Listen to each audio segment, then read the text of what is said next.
Good evening, everyone, and welcome to another edition of the Shankly podcast. This week, as ever, in an unchanged team, I'm joined by Dan and Tarran. Welcome, lads. Nice one. How are we? Yeah, good, mate. All good. So, as ever, lots to speak about again this week. We'll start off by talking about Liverpool's 1-0 draw at home to Chelsea this week. Later on, we'll discuss, obviously, the Champions League group stage draw was this week, so we'll discuss our potential chances there. And then to round off, since it's International Week, we're going to, now that we're a couple of games in, we're going to discuss what we think our predictions are for this season, Liverpool and, other teams who we think might challenge. But we're going to start with the game against Chelsea. And I'll start with you, Tarran, this week. So 1-1 home draw with Chelsea. Just want to get your immediate thoughts on the game and whether you think for us it's a point gained or it's 2 points dropped and just a chance that slipped away. Well, I think before the game, if someone said to you, you can have a 1-1 draw with Chelsea, knowing the money that they've spent and the form that they're in, you'd say, okay, that's fine. Even though we backed Liverpool, Chelsea are a dangerous team. But then as the game unfolded, I think for the first 20 minutes or so, I think Liverpool were on top. I think the way we were playing was, probably the best football we've played so far until we got into the box or in and around the final third. And then Chelsea go and score, I think you could say it's either luck or it's a wonder goal. It's one of those. But they score that goal and it changes the game completely. And then obviously we go and get the penalty, which I'm sure we'll be discussing. But then the second half, Chelsea were there for the taking in reality. And I think for me, it just highlighted Liverpool's biggest weakness. And it's something that it comes up every single season. It doesn't seem to be addressed, is trying to break down teams that just want to defend or just sit deep. And I think with that 45 minutes in mind, we should have got a second goal and we should have taken all 3 points in the end. Yeah, I'd agree with you there, especially down to 10 men. You think you've got the impetus to go forward and try and get the result. Same question then to you, Dan. What are your feelings about that game, mate? You left disappointed. You think that's a chance missed? Yeah, I think obviously in hindsight, we'd have to say it was a chance missed just because, potential title rivals come to Anfield and go down to 10 men in the first half. I think forget the context of the game in terms of how it panned out. We should go and win that game. I thought we looked a lot sharper, which is good news. I thought we gave them a lot of problems, especially considering how organised they are. I think that was clear for all to see. And one thing I would say is Tarran almost said they were there for the taking. I suppose they were in the fact they were down a man. But that change at half-time in terms of bringing Thiago Silva on for Havertz just kind of nullified the fact they were down a man.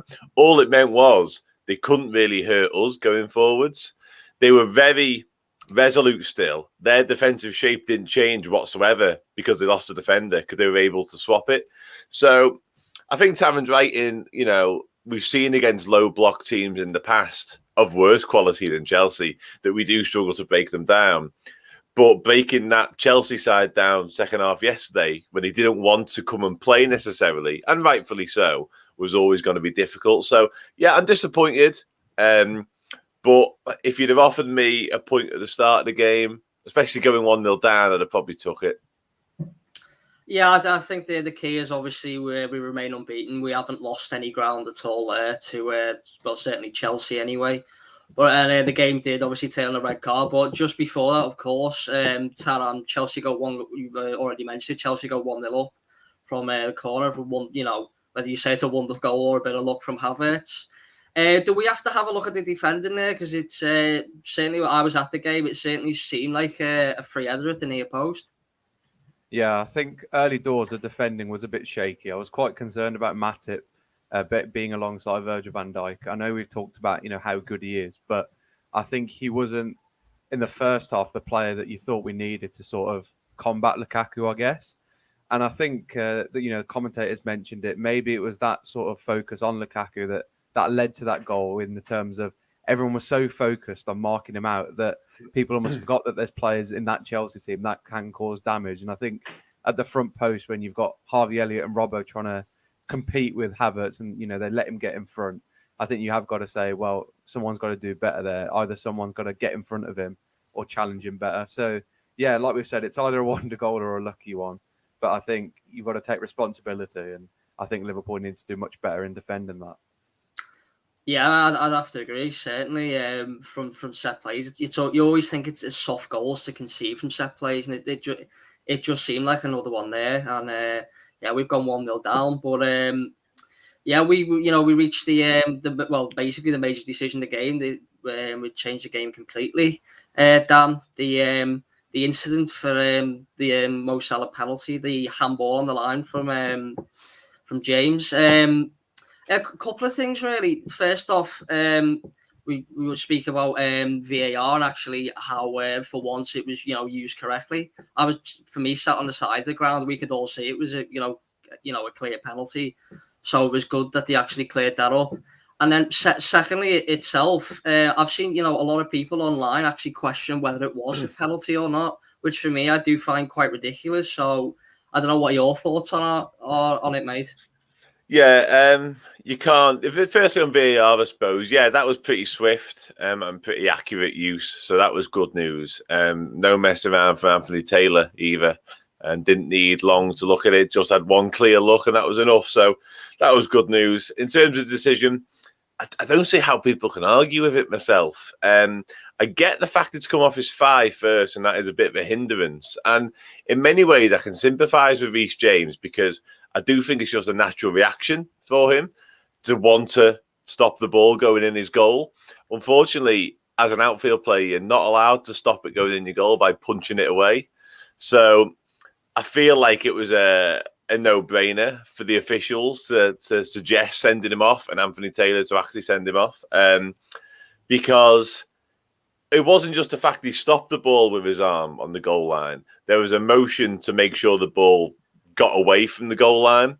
And I think had it just hit him, I might have been more sympathetic.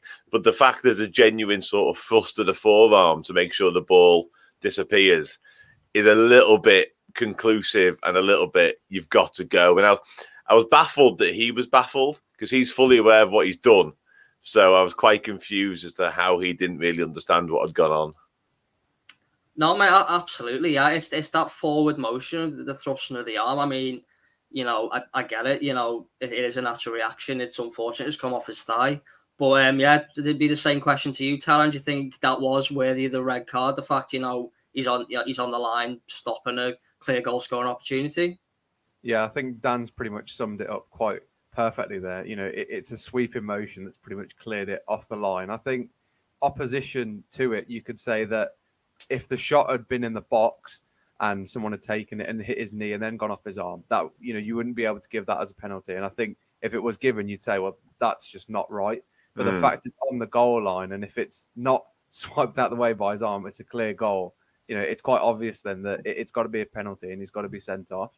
So I think the decision was right. Maybe opposition has come from people that weren't too happy with the fact that it's a penalty to Liverpool. But at the same time, VAR have done a good job in addressing that and saying, right, quite swiftly, as you mentioned, that's a penalty, and coming up with the solution that he needs to be sent off and that Liverpool need to get the pen. So yes, good work from VAR for a first time in a long while. But yeah, it was good decision.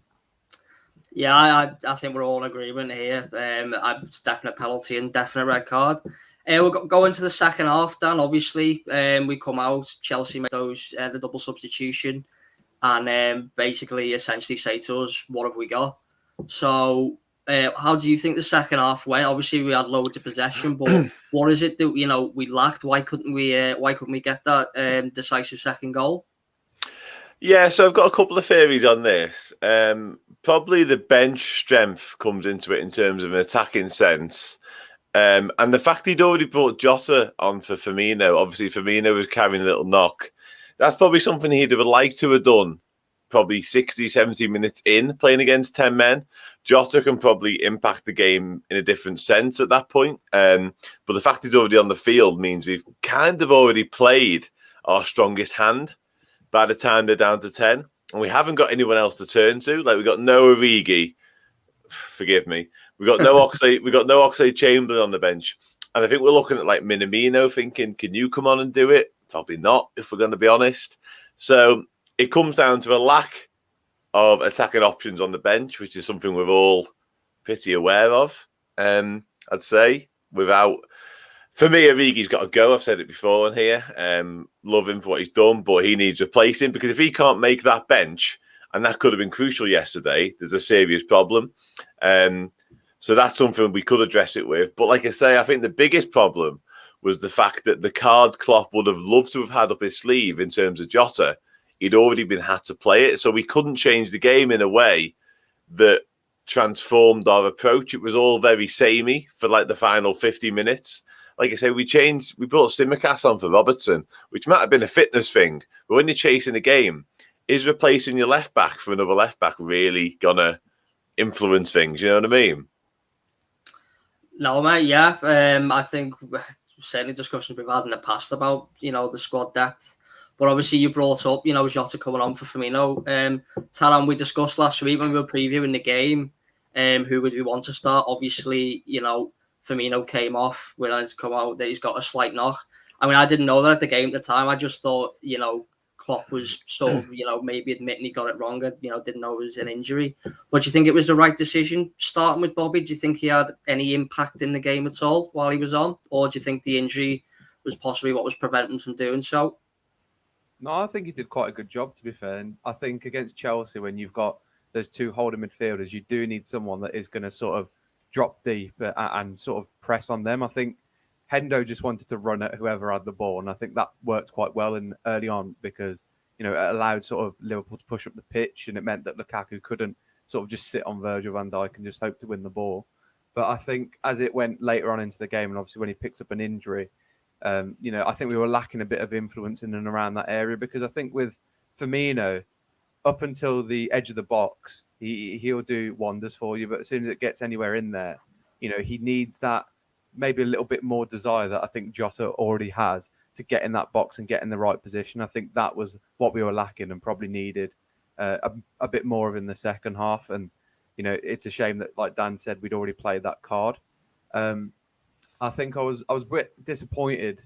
I think last season my biggest issue with Klopp was that he didn't trust the players that he had on his bench. And I thought that with the pre-season that we had, he would have been able to trust a few more players in that team. And for me, it frustrates me in terms of, Minamino.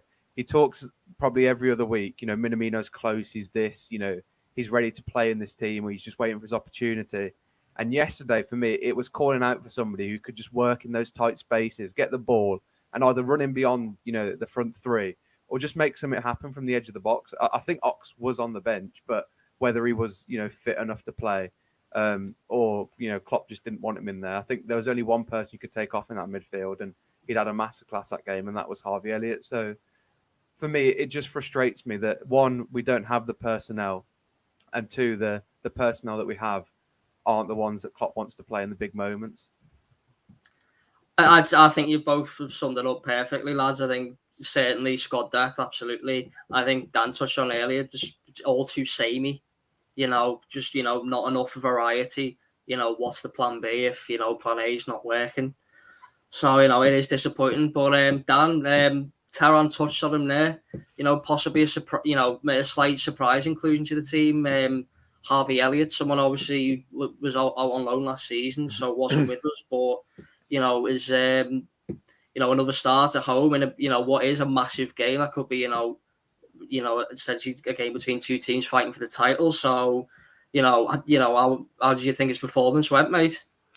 I thought it was class again. I think he was probably the standout, if I'm going to be honest. Maybe that's slightly rose-tinted glasses because we look at an 18-year-old and we almost want him to be the standout because he's 18 and we all love him already. So maybe, on reflection, he might not have been the best player on the pitch for Liverpool, but he was certainly one of them. He was unbelievable for his age. And you're dead right. I was shocked, I must admit. I thought big game, R5 Anfield, Chelsea. I thought he's going to go Thiago.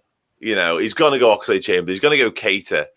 Those players who've been there and done it, all international footballers, must have 300 appearances each between them, sort of thing. You know what I mean? But he went with Harvey Elliott, who started his first Premier League game last weekend. And it just shows you how much faith Klopp's got in him. And it's not just a flash in the pan. Potentially, this could be, we could be seeing Harvey Elliott play 25 plus Premier League games this year. And who knows how we're going to come on to Champions League? Who knows how many Champions League games? So last year on loan at Blackburn, like you mentioned, did him the world of good. He looks to have grown into his physique. He looks like a man now. When he played in like Carabao Cup games, he did look like a talented boy. And now he looks like a man who's ready for probably the biggest stage. Yeah, I'd certainly say so. Certainly based on the last 2 games I've seen in front of him, I think he has been class. He's always, what you want from a youngster. He's not scared. He's not shy. He always wants the ball. Gets on the ball. Some lovely turns, and just does the simple things well. For me, just obviously there's some misplaced passes there, but any youngster's going to do that. So for me, what like you say was a surprise inclusion, but well worth his place. The other thing to touch on, I think you did touch on it before, Tarran. Another thing we previewed last week was obviously the battle between Romelu Lukaku and our 2 centre backs. I just want to get your thoughts on how you felt that went. For me, I thought we limited him to not a lot.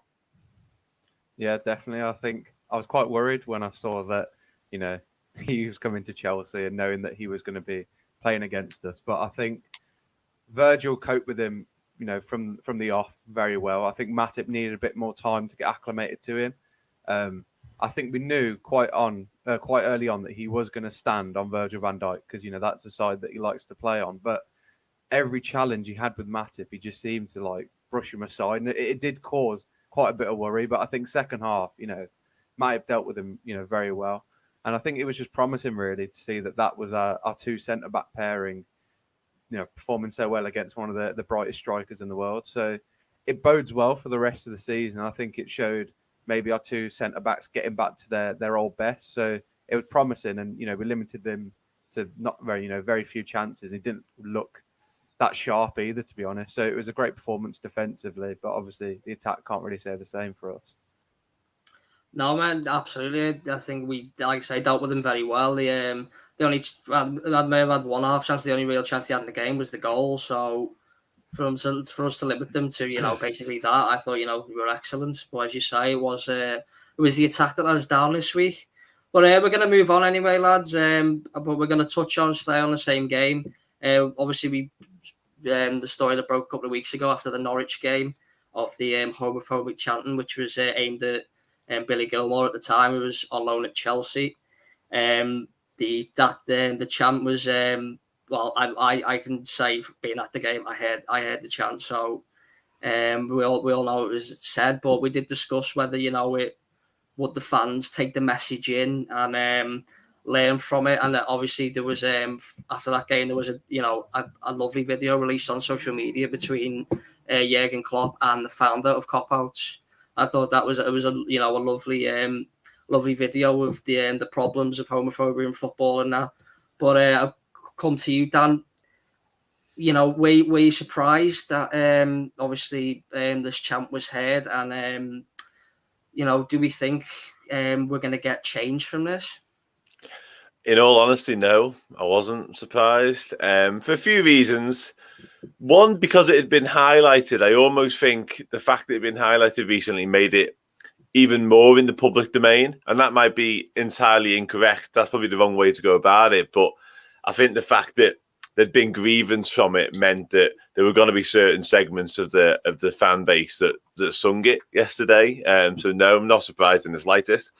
I think it all boils down to what I said last time about this. I think it boils down to education. I don't think in the space of a fortnight we could educate the entire Liverpool population or fan base, if you like, on what that song's about. Because, like I said last time, that song's been sung for as long as I can remember being a football fan, and probably a long time before that, with many different connotations, most of which we don't understand because either we don't want to, we're too naive to, or we were just brought up with it and we didn't really get it in the first place. So yeah, it's a difficult one. Like everything, I will say we tend to highlight stuff like this in the media and, in general population, if you like. And we tend to just, Liverpool fans don't, because I've seen a lot of Liverpool fans yesterday saying, yeah, listen, that's wrong. And it is wrong. There's no getting away from that. But how can they call it wrong in terms of supporters and sit there and sing about signing on and poverty. This is a widespread thing from different fan bases against Liverpool, let's be honest about it. But that doesn't get a second look in, really. You know what I mean? That just kind of gets pushed in the carpet. And I know it's not the same. I'm not even comparing the two in many ways, but none of them are right. You know, none of them are right. So I think if we're going to start clamping down on things, we need to do it across the board, personally. But listen, one problem at a time. It was wrong, and no, I wasn't surprised. No, mate. Yeah, again, I wasn't either. Yeah, the same question to you, Tarran.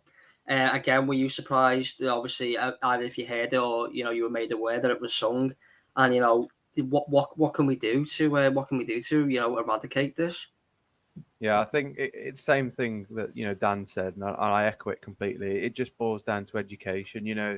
The problem is something that's been so deep rooted, as Dan's mentioned, isn't going to disappear overnight. Sadly, we've seen with the whole racism issue that it doesn't disappear overnight, and to some extent, there's people here in stadiums and in support of fan bases that feel the need to continue to voice things that they think are, or as Dan said, get notoriety in the press because makes them feel sort of powerful, I guess, or sort of involved. And I think that it's psychotic when you think about it, and it's not going to be fixed overnight. And like Dan said, it is purely about education, and you can't change things overnight, and it's got to be a constant scheme. And like Dan's talking about, there's so many things wrong with football, and the issue that I've got a bright light on me, it's making my eyes water. I'm not good emotional about this. Oh Lord, no, it's good. It's good. I like Lord. it. Oh, I was wondering why my eyes kept watering. I was like, am I getting emotional, or is it just the lights? But we'll continue. No, yeah, there's so many issues in football that get swept under the carpet, and they have them for so long. And the only way to sort of bring them to light is to educate everybody in the things that aren't right. And you don't want to dilute the football game, and I think the problem is a lot of it goes under the sort of radar of banter, or you need that between fans. But at the same time, you can joke around with fans without being offensive and hurting people's feelings. So I think, definitely the main thing is education, and it's got to be a greater scheme going forward for a long, long time. So can I just say on that, I think Tarran's touched on a really important sort of point there that I didn't really think about is this song that we're talking about in particular, like I said, has been around for a long time. And it's only become, I don't want to say it's only become an issue, but it's only become highlighted in the 2021-22 season. So where was it 5-10 years ago? Why wasn't it a problem then? You know what I mean? Like, obviously it was a problem to certain people, but it wasn't a problem in the media. We're talking about it now for a reason. I suppose that's going to happen with everything in football. Like, we had the Black Lives Matter situation recently, so that's now a big thing, and rightly so. This is now a big thing, and rightly so. So what's next? Like, the songs I'm talking about and the sort of discrimination I'm talking about, that could be the thing next season. And it's good that we are eradicating these things, but you can't, like, in my opinion, you can't chastise and blame fan bases for what they sing because they've always done it, if that makes sense. It sounds crazy, but because it's always been there and everyone's been fine with it, all of a sudden if someone turns around and goes, actually, you can't do that, then I don't see how you can really knuckle down and blame a certain fan base for it. I think I think that is a very interesting point. I mean, to go back on what you said, I mean, I suppose it can only be positive that 5-10 years ago, and no one was batting an eyelid at these things. Now all of a sudden they're being raised in the media, all these things. So there is a progression here. Obviously, there's still a long way to go, but these points are being raised. But yeah, I mean, as bad as we know, and all the fans are there, it next season against Chelsea, will we not hear that song? I highly doubt it. Can I just say, this is it. A song I'm certainly not going to sing it. There's a lot of people who will have seen all of this and decide not to sing it because they've been educated, but it's not going to it's not going to go away. And it'd be fantastic if it would, and I'm not advocating it at all. But yeah, it's like you say, it has been sung for a while. I'm not on the side of it. It's just is there, we think to ourselves, is there another way to, get around it to solve this problem? So I think there has to be, especially, with the Black Lives Matter movement as well, there needs to be more discussions and more things done. But we'll move on anyway, lads. Obviously, it's deadline week, and so we'll just quickly touch on the transfer market. Obviously, it's been very busy for a lot of clubs in the window this summer. All the signings, Ronaldo, Messi, and still Arsenal, the biggest spenders, which I thought was quite funny when I read that this week. But we'll focus on Liverpool, obviously. Go to you, Tarran. Obviously, since we last spoke, Andrew Robertson is the latest Liverpool player to sign a long-term deal, and we did touch on last week. Whether are we focusing on the long-term contracts, or do we still want to try and get players in?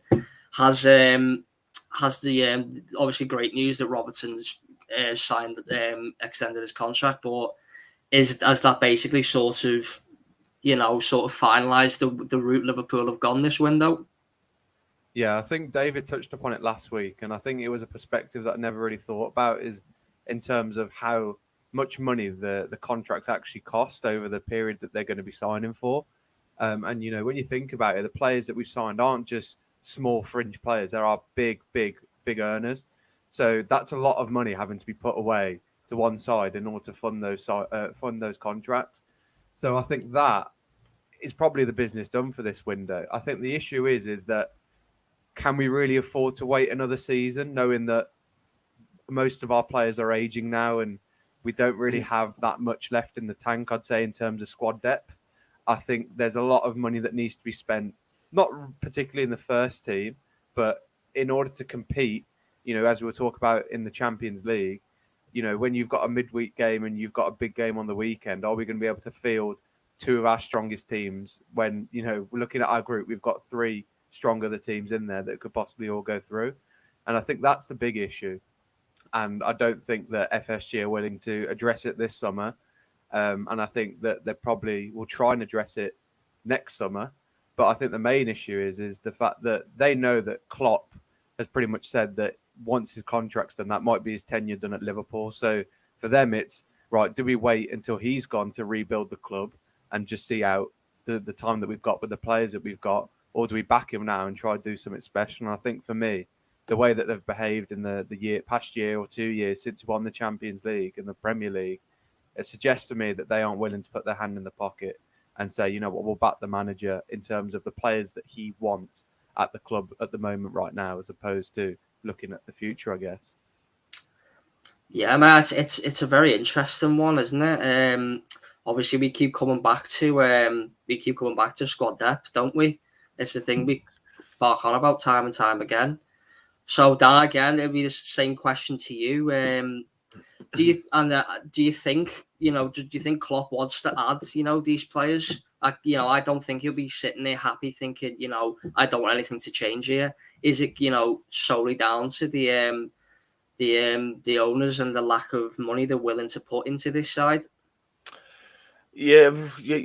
I don't think Klopp will be happy. I think if you look at yesterday as an example, so we touched on Firmino having to come off, and pretty much your sole sort of ready-made, ready-to-go option coming on and not having anyone else to turn to. We know Minamino's got quality, but we also know he literally hasn't done it in Liverpool shirt. So for me, I still think that squad depth is needed. I think it's in the attacking line more than anything else. I think the midfield's okay, even though I'd love to see one come in still. I think obviously Milner's out at the minute, so instantly it's like a red flag saying, people get injured. Because it seems sometimes when Klopp talks about this sort of thing, he talks about the names. And when he says it, you listen and go, oh, yeah, you know what, we're all right. But then when you break it down and you go, but he can get injured and he's always injured and so on and so on, you think, actually, we might have a problem. So, yeah, it's a concern. It's a major concern. One thing, I am still hopeful we do a little bit of business. I'm hoping that the Robertson contract wasn't the final piece of this month, purely because I find it really bizarre that Origi and Phillips have both been left out of the last 2 matchday squads without any explanation whatsoever. Certainly Origi, I think if we weren't planning on selling him, then he should have been on the bench. If we weren't hoping an offer comes in, then he should have really been with the squad, because last week we had 2 goalkeepers on the bench and no Divock Origi. Now that's really strange, in my opinion. So yeah, I still hope that we do find a buyer for him, and that does spark a signing, because for a long time they've said if Shaqiri and Origi go, it might change Liverpool's sort of attack, if you like, in this month. So I think it's essential. I really think it's essential, because it looks like Firmino's okay, but let's say it was a month, and then what do? We look at Jota, Salah, and Mane for the entire month with Champions League football coming. I don't see how we can do that. I just don't see how we can do it. I think it's crazy, and I think it's a little bit negligent, to be honest. I think if we do just go with this squad, and Klopp's making all the right noises, but for me, he knows he's a clever man. He's cleverer than all of us sat here when it comes to football. Let's be honest. He knows he needs to add a couple. I just don't think he's allowed at the minute. Yeah, I do think that is the sad truth. Yeah, you bring obviously a good point up about Origi and Phillips. It does, if I think positively, it does make me think, there could be deals there for them. They're just, not being leaked into the media, which hopefully, we bring in someone like we did with Jota, just completely under the radar, and bang, there it is. That, that'd be an ideal situation for us all. But I think we can only sit and hope. Obviously, the deadline's on Tuesday, so if there are plans, they need to be quick about it. But we'll move on, guys. Last week just gone, when we were made aware of the draw for the group stage of the Champions League, and Liverpool were drawn Group B, I think it was, with Atletico Madrid, FC Porto, and AC Milan. So I'll come to you, Tarran. Your thoughts on that group, mate? On paper, looks a bit of a tough one. I think, as well as paper reality, it's a really tough one. I think it's probably the last thing that Klopp wanted. I think, considering the injury issues that we had last year, it sort of gives me a bit of a heart attack when I think back to the Michelin game where Jota gets injured with about 2 or 3 minutes left. I think it's quite concerning, because you can't play half strength in those games, even if you've got a game on the weekend, because you will be punished.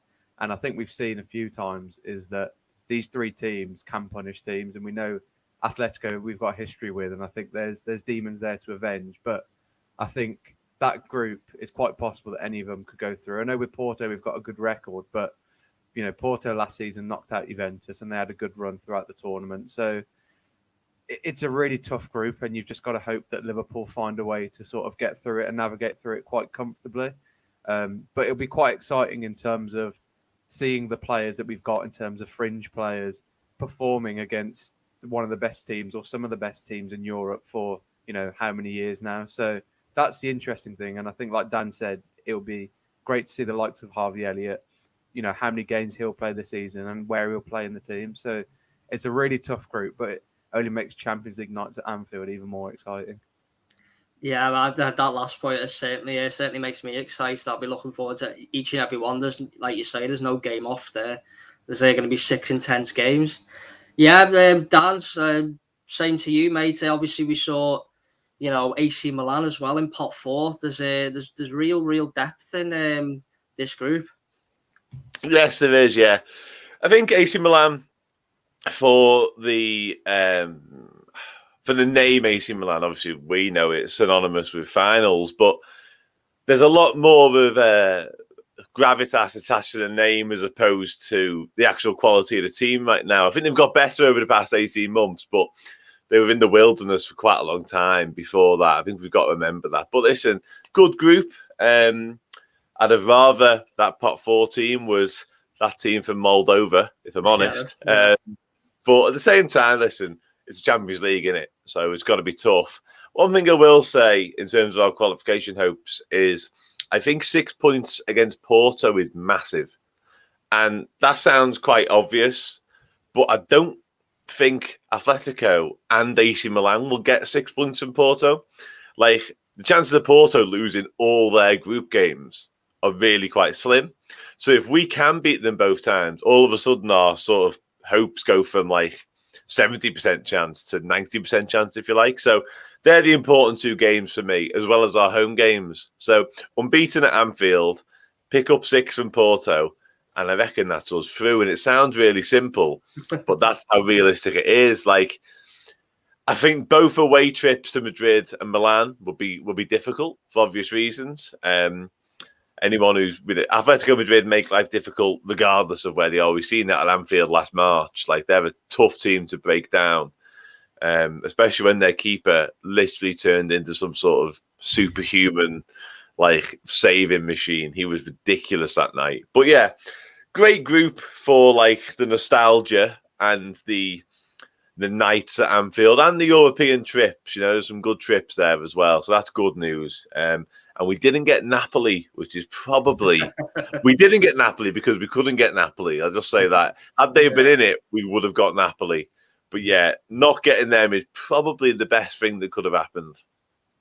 Yeah, it certainly makes a change anyway from the last couple of seasons. They got Leicester in the Europa League, so that is can I just say that is a seriously naughty group. That is. Yeah, no, it's Spartak and Legia Warsaw, was it? No, I think it was Spartak and Marseille, who were quite renowned for also being a little bit spicy. So that is if I was a Leicester fan now, I'd be considering my options for those trips, I think. Yeah. Well, again, whether they get to travel or not, we've got to wait and see as well. Yeah. So I don't think I'd want to travel to some of them places, to be honest. I wouldn't. So wait and see. I think it's a wonderful group. I mean, the fact that I didn't know that we hadn't played AC Milan sort of not a neutral venue before, that's amazing in itself, considering there's 13 European Cups between the sides, I think. So I think that's 6 and 7, 6 and 7, yeah. I know they call Man City and PSG's group the group of death. There's not a single European cup between them. There's 15 in our group, so I know which group of death I think ours is definitely. Anyway, guys, just to finish on, because we've got no game to preview for next week because it's international week. Just wanted to get your lads' thoughts on, obviously with 3, we're still early days, but we're 3 weeks into this season now. Tarran, so for what you've seen this season, we'll start from a Liverpool point of view. What, based on these 3 games and what you've seen, what are your sort of aspirations and predictions this season? Where can you see Liverpool finishing? Can we challenge for the title? Can we win the Champions League and do a double? Yeah, I think we will be able to challenge for the title. I think the issue that we have is the teams around us aren't really gelling, I'd say. The likes of, City have started to gel a little bit more, with the last 2 games. I think United are going to take a while to sort of get going. I think Chelsea have looked good, but I think they can, they're not at their full potential. I think with us, it's the same squad. There's not really much change. The players know what they're doing. So hopefully, there's a few sort of gauntlets in the way of the other teams and that we can sort of breeze through, hopefully. As simplistic as it sounds, and we know that's not reality, but if we can get a good few results early on in the season, that will be the important thing, and making sure that we're still competitive come Christmas, and then ensuring that if we don't get any business done this window, we get some certainly done in the next window to ensure that we can keep it up for the rest of the season. But I think we will be up there, and it just depends on the teams around us and whether they perform, on who will be up there with us. Yeah, I'd like to think we'll be up there. Like I say, it is very early days. Dan, there's going to be the same question to you, mate, from what you've seen so far. Are we looking at, top 4 again, or can we push the likes of United, City, Chelsea, or whoever to a decent title challenge this year? Yeah, we can push them. I think we can push them all the way. I'd still make us slight favourites, if I'm going to be brutally honest. I think the teams we're talking about in terms of challenging, they've all got their own problems. I include us in that. I think City have got issues in terms of striker. I think that's pretty obvious. The fact they wanted Harry Kane and potentially fleetingly wanted Cristiano Ronaldo tells us there's something wrong there, and Pep probably knows that. Chelsea, I still think they've got individual mistakes in them, as opposed to like their collective nous and collective organisation. I think that's outstanding with Tuchel. I still just think they've got individual errors at the back that could cost them at times this season. And as for United, the manager is a problem. But yeah, and us, our fitness and our squad depth, which is something we're all very well, versed in now. I think injuries cripple us just like they did last season if they come about again. Injuries forbidden, and we get away with it. I think we probably win it, to be honest, if we have a good bit of luck and stuff like that this season. But yeah, I've been impressed with teams this season. I've also been quite disappointed. I think United again were poor today, if I'm honest, earlier on. I think they got quite lucky with that result. Wolves away, drew with Southampton. Is that really scary title winning form? Not necessarily. Chelsea were decent against us. City of blue, Norwich away, really poor side. Arsenal, arguably worse than Norwich at the minute. So, yeah, and obviously got beat by Tottenham on opening day. So, yeah, nothing unexpected. I still think the 4 clubs I'm talking about will be the top 4 in some shape or form. I don't see anyone breaking into that, to be honest. But, yeah, I think all the sides have got the frailties, and there's no reason we can't win it. Yeah, I love the positivity, mate. But yeah, you make a very good point. I think we have to put last season down just as a freak season for everything. I don't think we can look into that too much. The fact with the centre backs we had to get us, well, we finished 3rd in the league. It shows you, we can't be that far away. Bearing in mind we didn't have, a defence for near enough the entirety of the season. So we do have problems in attack, but based on that front, there's no reason why. I do think we are in for an actual title race this year. Last couple of years have been very, league's been done by March. Yeah. It's season's fizzled out. We've only been really looking at relegation top 4 as, things to be excited about. But I genuinely think this season could go to the last few games. I'd love another title race like 18-19. That was superb. I know we finished runners-up on that occasion, but I think in terms of a thrill and a ride, I think every Liverpool fan, every week, just that straight battle with City was fantastic. Yeah. Pushing each other to the limit was, something else. And to come out second was unfortunate. But, the stuff we learned from that, which we took into the following season, made us so much better. I do agree. I think the top, I can't see many more than Chelsea, 2 Manchester clubs and Liverpool. Spurs have started all right, I think. Nuno's got them solid, which I think they need to be. There's a lot of frailties there. Obviously, it looks like Kane's staying, so maybe they're the ones to push the top 4, maybe at the expense of. Not sure. I'd probably say United at this point, but again, early days, long way to go, and hopefully, from a Red point of view, it's a season that ends in a lot of silverware. But we'll find all that out in May anyway. That's all we've got time for this week, guys. Thanks very much for turning up as always, Dan and Tarran. Top stuff again, lads. No dramas, mate. Thanks. Yeah, we get a week off now, I think. We may be back next week. I think we do. We'll have certainly have the Leeds game to preview anyway. So I think we will be back next week. Hopefully, and hopefully we've got ideally a couple of silence to speak about as well. But I can see Dan shaking his head. I would love that. Optimistic. Do you know what? As well, I just want to say Liverpool are never involved in deadline day.